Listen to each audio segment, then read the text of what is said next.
G'day curd nerds, welcome to another cheese making tutorial. Today we're making Cacioricotta.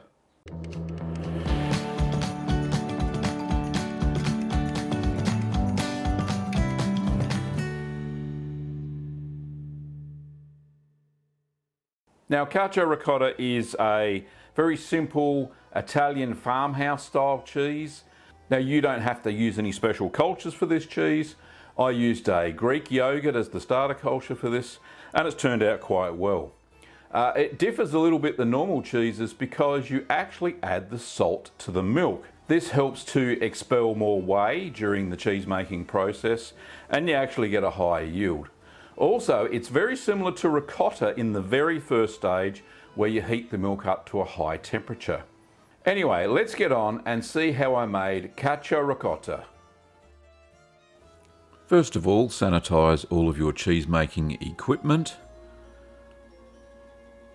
And the milk and the yogurt I'm using today is from Inoculation Dairy. They're a local dairy supplier. Great milk.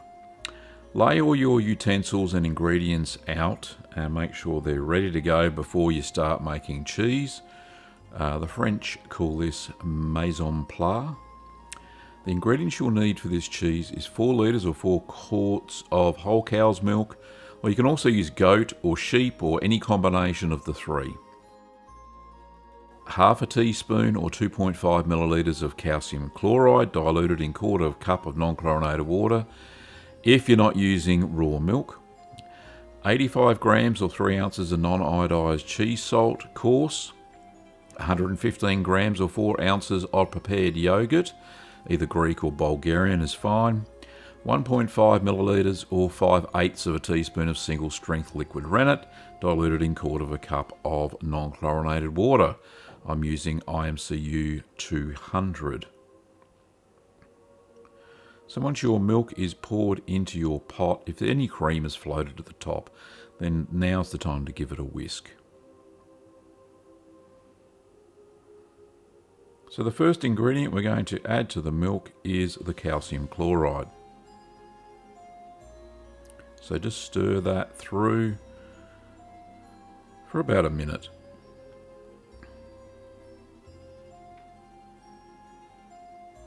Now add the salt to the milk at this stage and stir it thoroughly to dissolve it.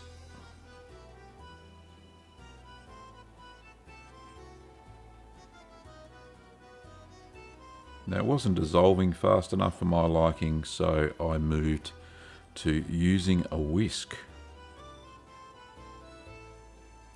So heat the milk to 90 degrees Celsius or 195 Fahrenheit. This is very similar to making ricotta or sweet ricotta. Now remove that from the heat once it's hit the target temperature. Pop the lid on and we're going to allow the milk to remain at that temperature for 15 minutes.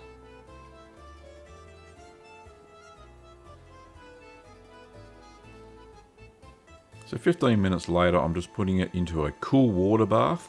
It's about 18 degrees Celsius. If it was colder, that's the temperature it came out of the tap.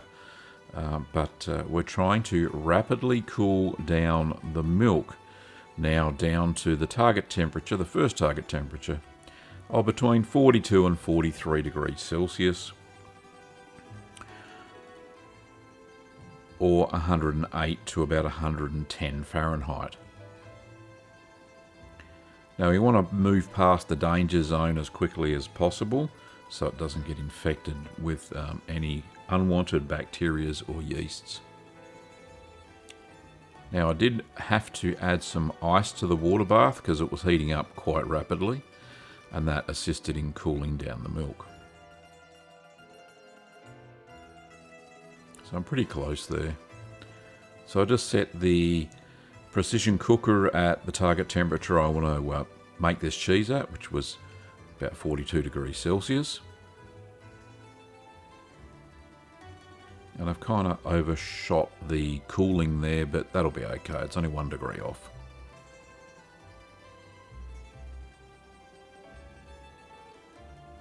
So now we're going to add in the prepared yogurt and you stir well to incorporate that into the milk. Now you can either make the yogurt yourself or you can buy store-bought yogurt. Just make sure that it's pot set and it is unsweetened. There shouldn't be any other ingredients except milk and the starter cultures in your yogurt. Now it wasn't incorporating properly, so like the salt, I just gave it a quick whisk. And that helped get the starter culture all the way through. Now we're going to add the rennet and stir whilst you're doing that. And stir for no more than 1 minute.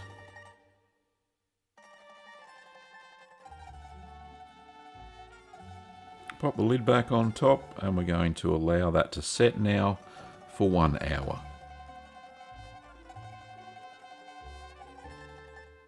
So during that time, just keep it at the target temperature with your water bath. Now we're going to check for a clean break. Just pop the knife in at 45 degrees and then flip it sideways and then lift it up. Now it looked a bit sloppy there for my liking, so I tested it again, just get some of that foam out of the way. Or froth, as they call it. Checked it again, still a little bit too sloppy, so if yours is like this, then just wait another 15 minutes for it to set firmer.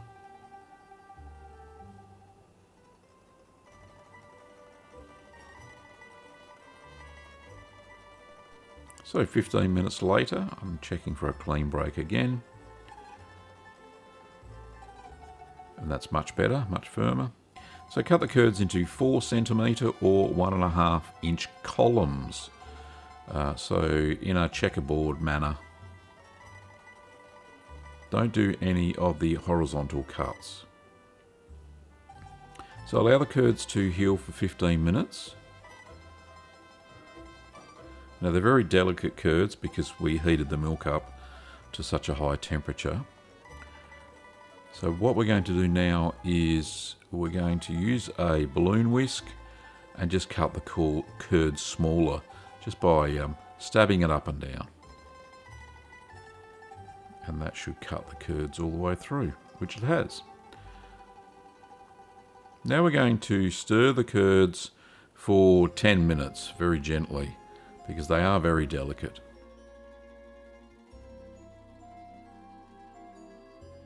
So after 10 minutes they shrink quite a bit. Now if you want a less moist cheese at the end and are going to age it for a month or so, then probably stir for about another 10 minutes at this stage. But I wanted a fresh cheese, so 10 minutes was enough. Pop the lid back on again and we're going to allow the curds to settle down to the bottom and rest for 10 minutes.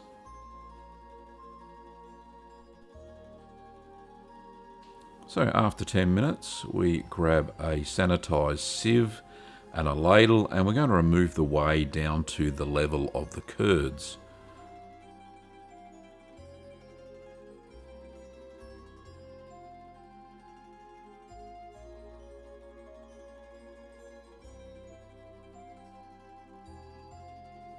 So get as much whey as you can without compressing the curds. There we go, that's enough.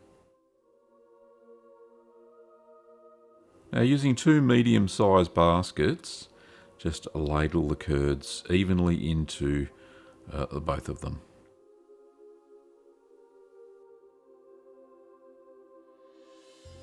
Now this is probably the first time you've seen me use this size basket.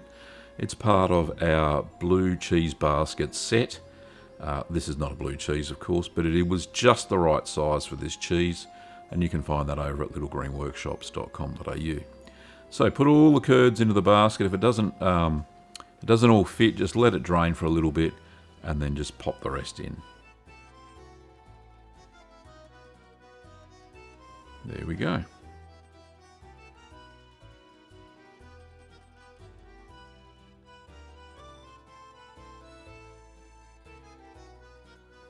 Draining well. So in the meantime, we're going to just get 2 ramekins now, and we're going to place them in the bottom of the pot that we just took the curds out of. and pop the 2 baskets filled with curds on top of them. This stops the draining baskets from accumulating whey underneath, and keep them covered and keep them warm so that the bacteria can help develop eat the lactose and develop the acid during the draining period. So we're keeping it warm at around about the 30-degree mark. So during draining, to assist that, just free up the holes by turning the basket at 45-degree angles and then rotating it. And you'll find that the curds come away from the holes and it drains better.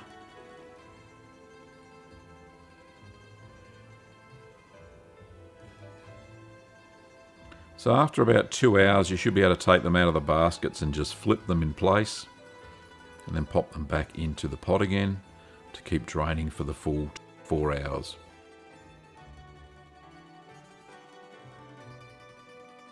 So after the 4 hours, we're going to remove them from the pot. Just make sure that your box is sanitised. I actually sanitised this before, but decided to spray it with vinegar, white vinegar again. So after draining, just flip it once more, and leaving them in their basket, just pop them into the ripening box. There we go. Let those now drain for a further 30 minutes and then place them into the kitchen fridge.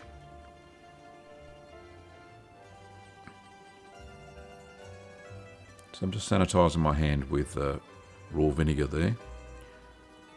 Undiluted vinegar. So flip the cheeses morning and evening for 4 days and store in the refrigerator, the kitchen fridge, at 4 degrees Celsius during this time. Anyway, back to Gav. So there you have it, very simple cheese. I made it on Saturday and it's now ready to eat on Wednesday, so that's how simple it is to make. Alright, so I've got them sitting in the baskets here. Let me just turn one out because it is ready to eat. I'll just put that other one there for later storage. It's a very soft cheese, but yet the outside, the rind is firm, which is great. As I said, the salt was already added to the cheese, so let's cut out a little wedge. I'll just put that over there. This reminds me a lot of bel paese, if that makes sense. And yeah, it actually kind of looks like it when bel paese's made. This is normally used as an Italian table cheese. So it's eaten, you know, fresh with salads and stuff like that. So let's try.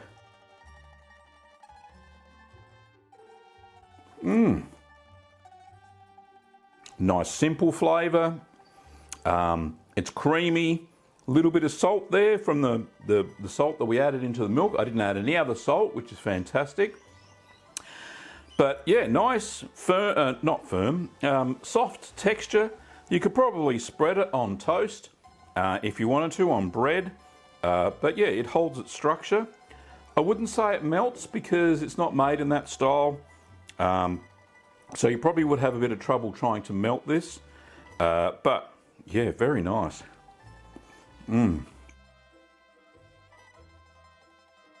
This is going to go down well over the next few days. Milky is what I would describe it as, with a nice hint of salt. It's not overly salty, so those of you who can't have a lot of salt in your diet, this cheese will probably be very good for you. Even though it looked like there was a lot of salt that I put into the milk, I think it was about 80 odd grams of salt. A lot of that salt would have gone in the whey when it drained away. So a nice salty texture. These will last probably about 2 weeks tops because, you know, they're very moist, so they're prone to attracting molds and yeasts on the surface. So just store them in a plastic container in the kitchen fridge and they'll last as long as they can, I dare say. But delightful little cheese, great little recipe that I got from cheesemaking.com. So thank you, Jim, for coming up with this recipe. Anyway, that's how you make cacio ricotta. Whew, great little cheese. And it was great to be back in the kitchen making cheese again. These baskets here that I used are part of a 3-basket set. It's called our blue cheese making set, and they're fairly affordable, and you can order them online at littlegreenworkshops.com.au. Anyway, curd nerds, thanks for watching, and I will see you next time.